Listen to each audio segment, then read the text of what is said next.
의뢰인의 행복만 생각합니다. 법률 문제로 고민에 빠지신 분들에게 정확한 정보를 제공하여 현명한 선택을 하도록 도와드리는 소송 가이드입니다. 한 근로자가 지붕에서 추락한 지 17년 만에 폐혈증으로 사망한 사건이 산업재해로 인정받기까지의 과정은 장기적 후유증과 사망의 인과관계를 둘러싼 법적 논쟁의 현주소를 보여줍니다. 이번 판결은 단순히 한 개인의 사례를 넘어 산재 보상 체계의 패러다임 변화를 예고하고 있습니다. 사건의 발단은 2002년으로 거슬러 올라갑니다. 당시 65세였던 K씨는 지붕 보수 작업 중 5m 높이에서 추락해 두개골 골절 등 중상을 입었습니다. 1년간의 요양 끝에 장애 6급 판정을 받았지만 이는 끝이 아닌 시작이었습니다. 17년 후인 2019년 갑자기 찾아온 뇌전증으로 추가 요양을 진행하던 중 2023년 폐혈증으로 생을 마감했습니다.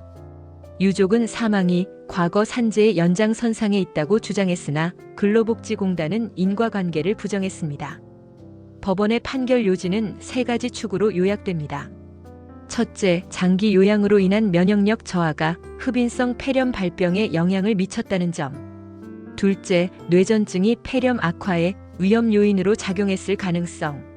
셋째, 고령과 기저질환이 있다 하더라도 산재와의 인과관계를 부정할 수 없다는 원칙이 핵심이었습니다. 재판부는 17년간의 요양이 신체 기능을 약화시켜 사망을 앞당겼다는 논리로 산재 사망을 최종 인정했습니다. 이번 판결이 주는 첫 번째 시사점은 산재의 시간적 범위 확장입니다. 기존의 산업재해는 비교적 단기간에 결과가 나타나는 사고에 집중되어 있었습니다. 그러나 이 사건은 사고 발생 20년 가까이 지난 후의 사망까지 산재의 영향권으로 편입시켰습니다. 이는 만성질환이나 후발성 장애로 고통받는 근로자들에게 희망적인 선례가 될 수 있습니다. 두 번째로 주목할 점은 다중 원인 사고에 대한 법원의 해석 방식입니다.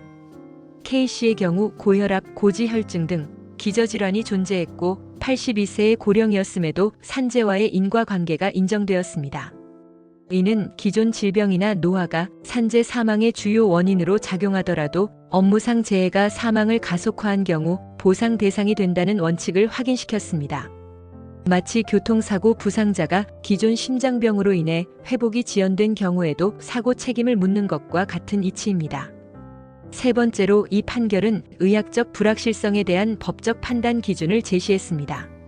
재판부는 정확한 의학적 기전을 증명할 수 없더라도 상당 인과관계가 있으면 산재로 인정한다는 입장을 분명히 했습니다.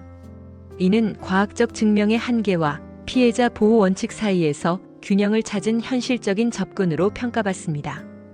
이러한 법원의 결정이 산재 보상 제도에 미칠 영향은 큽니다. 우선 장기간에 걸친 후유증 관리 시스템의 개선이 필요해졌습니다. 현재의 산재 요양 체계는 단기 치료에 최적화되어 있어 수십 년간 지속되는 건강 영향에 대비한 대책이 부족합니다. 둘째, 고령 근로자의 산재 판정 기준 재정비가 요구됩니다. 인구 고령화로 은퇴 후에도 산재 후유증으로 고통받는 사례가 증가할 텐데 연령과 기존 질환을 어떻게 평가할지에 대한 명확한 가이드라인이 필요합니다. 이 사건은 또한 사회적 안전망의 사각지대를 적나라하게 보여줍니다. K씨가 사망하기까지 20년간 이어진 투병 생활은 개인의 인내만으로 견디기엔 너무나 힘든 여정이었을 것입니다.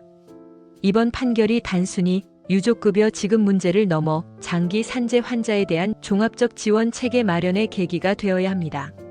재활치료, 정신건강 지원, 경제적 보조 등 다각적인 접근이 필요합니다.